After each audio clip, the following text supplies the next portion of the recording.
안녕하세요. 투자 하이패스 오늘 진행을 맡은 염정 차장입니다. 안녕하세요. 안녕하세요. 스마트핀 센터 이하진 과장입니다. 네, 오늘은 시장에서 어떤 이야기를 좀 해보면 좋을까요?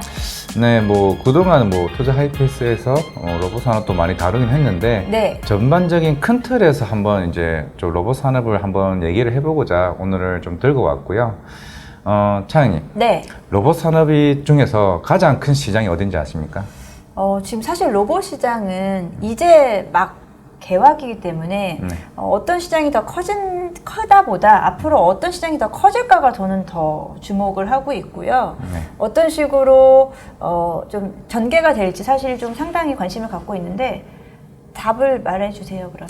예, 일단 지금 전 세계적으로 시장 캐파가 가장 네. 큰 나라는 일단 중국입니다. 네. 그리고 기술적으로는 일본, 덴마크, 북미 쪽이 기술력이 가장 좀 앞서고 있다고 좀 보시면 될 것 같고, 최근에 화나기나 야스카와 같은 이제 일본 이제 로봇을 만드는 회사 같은 경우가 실적이 크게 안 좋았습니다.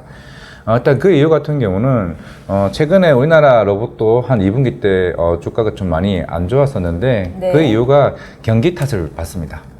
경기가 안 좋게 되면 로봇 생산도 안 좋아요. 그 이유가 뭐냐면은 중국이 굉장히 요즘 안 좋죠. 경기가 안 좋습니다. 그 이유가 그만큼 제조업이 된 기반이 가장 큰 나라이기 때문에, 그만큼 공장이 안 돌아갔기 때문에 이런 산업용 로봇에 대한 수요가 없었죠. 그러면서 2분기 실적 때 하나기 실적이 크게 어닝 쇼크가 났습니다. 결국에는 지금 시장에서는 이런 산업용 로봇이 워낙 시장 규모가 크고, F&B나 아니면은 물류 로봇이나 의료용 로봇이나 다양하게 있지만은, 아직까지는 시장 규모가 산업용 로봇이 크기 때문에 네. 이쪽 시장이 안 좋아지면은 결국에는 로봇 전체적인 흐름이 안 좋아진다라고 좀 보시면 될 것 같습니다. 네, 결국은 기업의 투자 그리고 정부의 지원 이런 부분이 같이 뒷받침돼야 되는 부분이 있으니까 말씀하신 산업용 로봇 쪽은 기업이 적극적인 투자가 좀 이루어져야 되는 부분인데 그 부분 말씀하시는 거고, 중국의 지금 경제 여건이 그리 좋지 못하기 때문에 신규 투자가 좀 더뎌지고 있다라고 해석하면 될까요? 네, 맞습니다. 물론 상반기 때 우리나라 로봇 테마라고 하죠. 그 좋았던 게 결국 뭐가 있었냐면은 대기업들의 M&A나 네, 지분 투자 이슈가 있었고, 그리고 우리나라 정부에서 관련 규제를 풀어주거나, 그렇죠. 로보티저 같은 실외에서 실제로 도로로 이제 이동하는 것에 대해서 원래 네. 못하게 돼 있는데, 배달 로봇 그것도 이제 거죠? 가능하게 해주는, 이제 하나둘씩 풀어주는 흐름이 나오고 있기 때문에 그 로봇 시장이 좀 흐름이 좋았고, 이제부터는 아까 금방 제가 중국을 말했다시피 이제 우리나라 로봇 회사들도 실적이 네. 어느 정도 서서히 나와야 하는 시점이 있고, 그리고 본격적으로 해외 시장을 진출하는 이제 업체들 하나둘씩 좀 나와야 되는 흐름이 이제 좀 로봇 시장이 좀 커질 수 있다라고 보고 있기 때문에 크게 보고 있습니다. 일단은 중국이 정부에서 내세웠던 게 2025년 그 로봇 성장에 대한 로드맵을 제시한 적이 있습니다. 네. 생산은 굉장히 커요. 로봇 시장이 중국이 굉장히 크긴 하지만은 기술력이 굉장히 부족합니다. 중국이요? 네, 대부분 일본에서 수입을 해야 해요. 하나기나 야스카와 같은 일본 기업들이 계속 수입을 해오기 때문에 적어도 2025년 될 때까지는 그 기술을 우리가 빨리 도입을 해서 전 세계에서 우리가 로봇을 가장 앞선 국가가 되자라는 이런 로드맵을 제시했었기 때문에 그만큼 이쪽에 투자를 아끼지 않는 흐름이 있습니다. 결국에는 우리나라 로봇도 빠르게 정책을 지원이 나오고 대기업의 투자가 이제 계속 지속적으로 나와야 우리도 충분히 좀 경쟁을 할 수 있지 않을까라고 생각을 하고 있습니다. 이제 테슬라 관련 말씀드릴 건데, 아마 이거는 예전 2019년 때도 그랬고 계속 꾸준히 AI 데이에서도 일론 머스크가 항상 얘기를 하고 있습니다. 이번에도 마찬가지였고, 실제로 테슬라 이제 공장에서 2030년이 네. 되면은 연간 2천만 대 이상 생산을 하겠다. 대략 지금은 글로벌 한 4개, 5개 공장에서 대략 200만 대 연간 생산을 하는데, 이게 2030년에 되면은 2천만 대 생산한다. 지금 보세요. 테슬라가 계속 가격 인하시키고 있죠. 네. 저는 테슬라가 계속 가격 인하시킨다는 건 추후에 현대차나 아니면 포드나 이런 독일 3사와 같은 경쟁을 위해서 어느 정도 그 시장 자체를 테슬라가 전기차 시장을 MS를 시장 점유율을 더 확대하는 흐름이 나오게 된다라고 하게 되면은 결국에는 테슬라는 저 장기 플랜이 결국에는 이 전기차 시장을 크게 잡으려고 하고 있는 계획이 아니지 않을까라고 생각을 하고 있습니다. 그렇기 때문에 뭐 우리나라의 뭐 현대차는 보스턴 다이내믹스가 있겠죠. 그런 흐름까지 있기 때문에 충분히 테슬라에 대한 이런 시장 흐름이나 향후의 방향성에 대해서 우리가 좀 주목을 해봐야 되지 않을까. 올해 테슬라봇, 휴머노이드 로봇도 양산 예정이 있기 때문에 아마 이런 산업용 로봇에 특히 제조업 기반을 하고 있는 자동차 공장에 있는 로봇들도 크게 움직이지 않을까 생각을 하고 있는데, 실제로 지금 테슬라의 로봇 플랫이 목적을 두고 있는 게 실제로 의장 조립 공정, 흔히 말하는 어셈블리 공정인데, 우리가 자동차가 다 만들어지고 나면은 마지막에 사람이 들어가서 하나하나 체크하는 부분. 사실 이건 아직까지 로봇을 하기가 쉽진 않아요. 물론 그것도 추이하겠지만은 그 빼고 모든 프레스 공정이나 도장 공정이나 대부분의 공정을 로봇으로 지금 다 대체하려고 하고 있습니다. 그 테슬라가, 일론 머스크가 하는 말이 있죠. 그 공정을 빼고 모든 사람들을 다 치워라. 그런 말을 했었기 때문에 이게 로봇이 향후에 우리나라뿐만 아니라 전 세계적으로 그런 로봇이 제조업 기반으로 들어가는 시장이 본격적으로 좀 드러나지 않을까 생각하고 있습니다. 네. 그 다음에 큰 게 협동 로봇. 협동 로봇. 예. 물론 이제 협동 로봇 말씀하기 전에 특히 산업용 이제 로봇 같은 경우는 화낙이나 야스카와가 전 세계 시장의 75%를 차지하고 있습니다. 아, 근데 먼저 산업용 로봇 그리고 협동 로봇의 구분을 좀 명확히 좀 해주셔야 돼요. 그러니까, 그 부분이 사실 좀 겹치는 부분이 좀 있잖아요. 네. 그러니까 산업용 로봇이 자체 안에 협동 로봇도 그쵸? 있습니다. 예. 근데 협동 로봇 자체가 서비스용 로봇도 같이 포함되고 있어요. 협동 로봇의 의미가 그거예요. 내가 일을 하고 있는데 협동 로봇은 사람이 혼자 하는 일이 아니라 사람을 옆에서 도와주는 역할. 그러니까 협동 로봇은 인간과 함께 하는 역할. 로봇이다라고 보면 될 것 그걸 같고요. 역할을 하는 것인 게 협동 로봇이고, 산업용 로봇 전반적인 큰 틀에서 보는 네, 산업용, 그렇죠. 우리가 아까 말한 제조업 기반, 뭐 물류 기반, 뭐 다 포함이 되는 겁니다. 그럼 시장이 제일 크고, 그리고 협동 로봇 시장은 사실 아직까지 시장 크지는 않습니다. 뭐 지금은 뭐 F&B, 뭐 커피샵, 그쵸, 뭐 네. 피자, 뭐 이런 데 나오고 있는 거고, 뭐 삼성전자가 꾸준하게 가정용 로봇에서 준비를 하고 있는 것 같은데, 하나둘씩 좀 살펴보게 되면은, 사실 그러한 구분이 어느 시점에서는 조금은 좀 모호해질 수도 있다라는 생각이 좀 들고 있거든요. 네. 제가 그래서 산업용 로봇과 협동 로봇의 차이점을 좀 설명을 먼저 해달라고 말씀드린 거고, 결국은 또 협동 로봇이 또 산업용 로봇에 또 흡수될 수 있다라고 생각을 좀 하고 있습니다. 네, 그래서 협동 로봇 시장에서 지금 50% 차지하는 게 네. 덴마크의 유니버셜 로봇입니다. 네. 그 25%가 하나기랑 야스카와. 이 일본 기업들은 안 빠지는 데가 없습니다. 일단은 아직까지는 뭐 우리나라 뭐 다들 뭐 레인보우 로보틱스, 뉴로메카 이런 기업도 있는데 2%도 안 돼요. 그래서 조금 시간이 좀 걸릴 수는 있어요. 아직까지 뉴로메카도 적자 기업이고 좀 시간이 걸리는 상황이고, 그만큼 유니버셜 로봇이나 일본 기업들이 계속 치고 나가고 있는데, 차라리 중국 경기가 안 좋아지고 이게 로봇에 대한 수요가 적을 때 우리나라 기업들이 빨리 기술력이 올라와가지고 저는 중국 쪽으로 진출하는 목표가 가장 어느 정도 방향성이 좀 맞지 않나라고 좀 생각을 하고 있습니다. 그러니까 전체 우리 시장에서 봤을 때는 우리나라 로봇 기업들이 눈에 좀 사실 들어오지만 글로벌리하게는 사실 아직도 너무 조금은 좀 미약한 부분이다라고 네. 볼 수 있다라는 말씀이시죠? 네, 맞습니다. 뭐 화면에도 보시다시피 뭐 우리가 뭐 식품 산업이나 뭐 의료 산업이나 네. 아까 말했던 저 산업용 로봇에 쓰이는 자동차 산업에 쓰이는 저 협동 로봇들이 하나둘씩 이제 나오고 있는데, 결국에 다음 달에 두산 로보티스가 만약 이제 IPO가 나오게 된다라고 하게 되면은 네. 좀 시장은 조금 다르게 볼 것 같아요. 국내 시장에 있는 로봇 산업에 대한 부분도, 왜냐하면 두산 로보틱스도 충분히 이제 중국 쪽 시장을 진출에 목전에 두고 있고, 실제로 뭐 두산 현대 인프라코나 아니면 두산 바켓이나 실제 중국 시장에 진출해 있는 회사를 통해서 이런 제조업 기반으로 두산 로보틱스의 물량들이 본격적으로 나올 수 있는 부분도 저는 그렇게 충분히 생각할 수 있다고 생각을 하고 있기 때문에, 이런 대형 로봇 우리나라 기업들 같은 경우가 하나둘씩 이제 해외 시장에 나오거나 하게 되면은 그 따라가는 2차 벤더, 1차 벤더들의 장비 주나 로봇 산업들도 충분히 제가 봤을 때는 희망이 있다 말씀을 드리겠습니다. 네.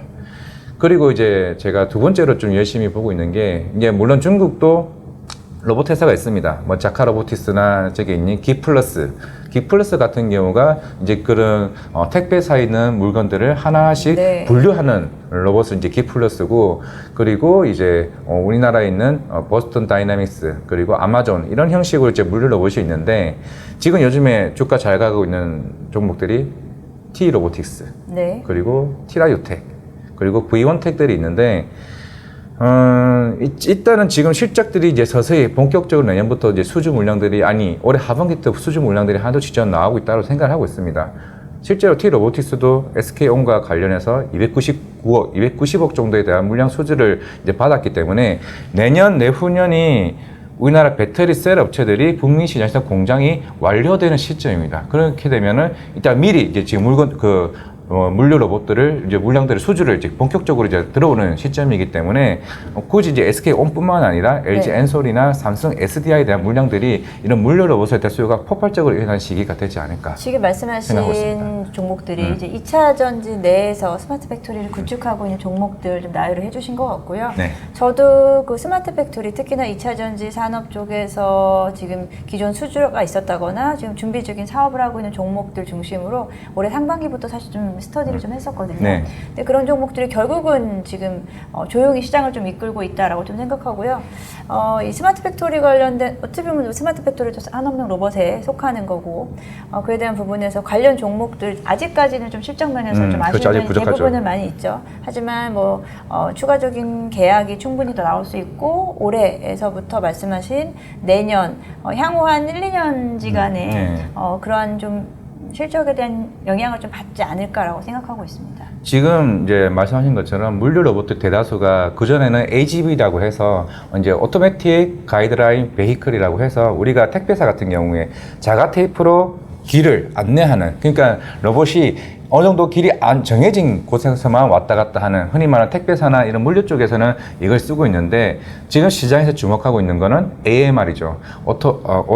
오토너스 그리고 모바일 로봇입니다. 흔히 말하는 자율주행 물류 로봇인데, 결국에는 아까 말씀드린 AGV 로봇 같은 경우는 한 방향 정해진 길만 왔다 갔다 할 수 있는데, AMR 로봇 같은 경우는 본인들이 알아서 이렇게 피합니다. 뭐 2차 전지나 반도체나 이게 바이오 쪽으로 관련된 물류 로봇이 다양하게 쓸 수가 있기 때문에 AGV 로봇 가격 한 대당 대략 한 1,000만 원 됩니다. 1,000만원에서 2,000만 원인데 AMR 로봇은 4,000만 원에서 6,000만 원입니다. 그만큼 가격이 비싸기 때문에 훨씬 더 AGV 로봇보다 그런 마진도 훨씬 좋을 수도 있고, 물론 가격이 부담스러울 수 있는 고객사 입장에서는 결국에는 이런 RAS라고 해서 이제 구독 서비스, 이게 흔히 말하는 로봇 as a 서비스라고 해서 그만큼 만약에 4,000만 원이 내기 부담스러우면은 이제 월간 우리가 핸드폰 약정하듯이 하는 이런 서비스를 통해 가지고 그런 정책적인 네. 투자도 충분히 나올 수 있다고 생각하고 있기 때문에, 왜냐하면은 물류 로봇 입장에서는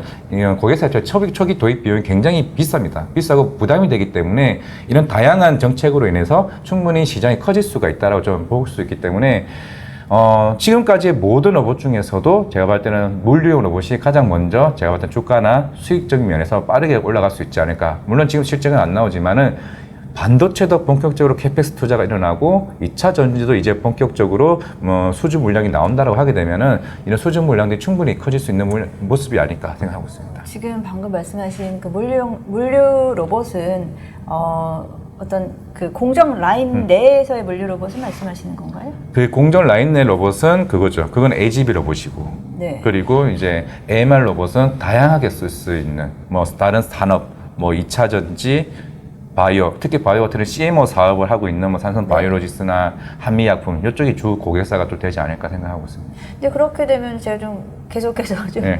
어떻게 보면 계속 중간에 좀 말을 끊어서 죄송한데, 네. 그런 이제 대기업들, 그러니까 물론 중소기업도 마찬가지고 대기업 중심으로 그런 물류 로봇에 대한 도입에 대한 부분에서는 이런 구독 경제 네. 그런 부분이 필요할까요? 충분히 좀 필요하다고 생각해요. 왜냐면은 그만큼 오히려 이게 좀 중소 이게 업체들. 한 대 두 대만 사는 게 아니기 때문에.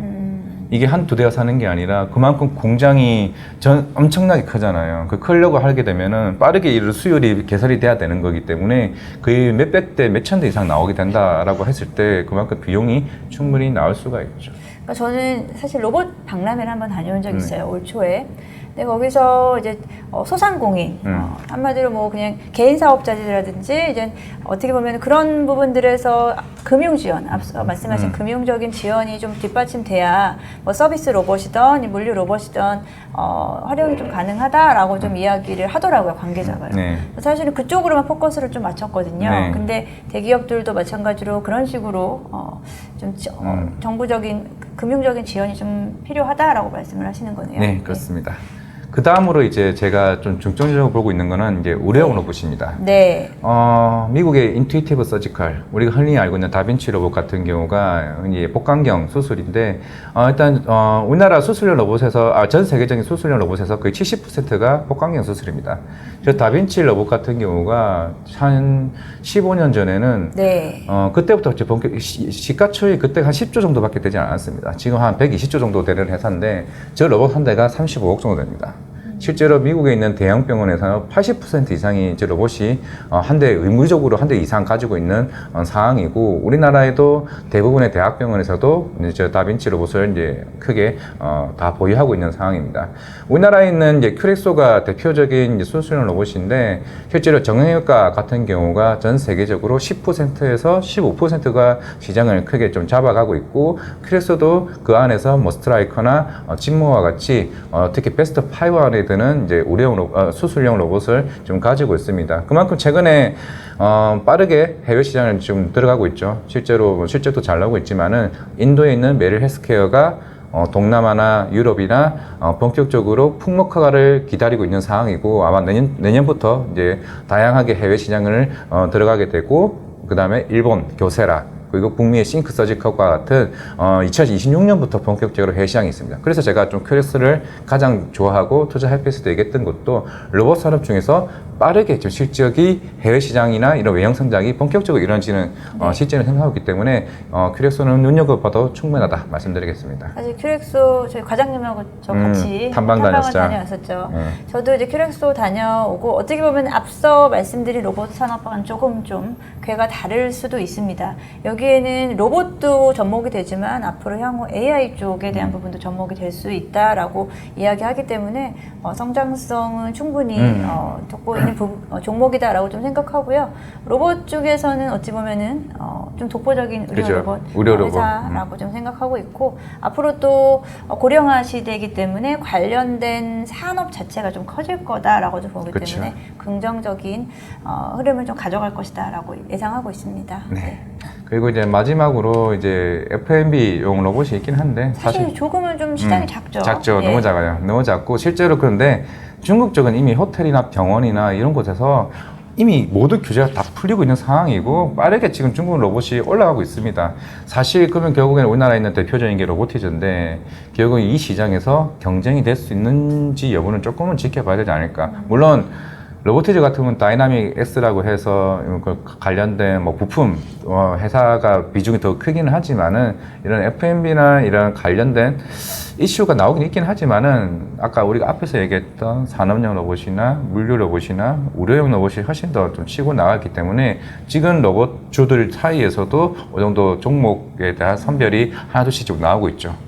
일단 저는 이제 오늘 쭉 로봇 산업 전반적으로 이야기를 했는데, 산업용 로봇 그리고 스마트 팩토리 시장, 거기에는 이제 전방 산업인 뭐 반도체, 2차 전지를 고객사를 보유하고 있는 이런 종목들 중심으로 앞으로 좀 성장성이 좀 저는 보일 거다라고 좀 생각을 하고 있고요.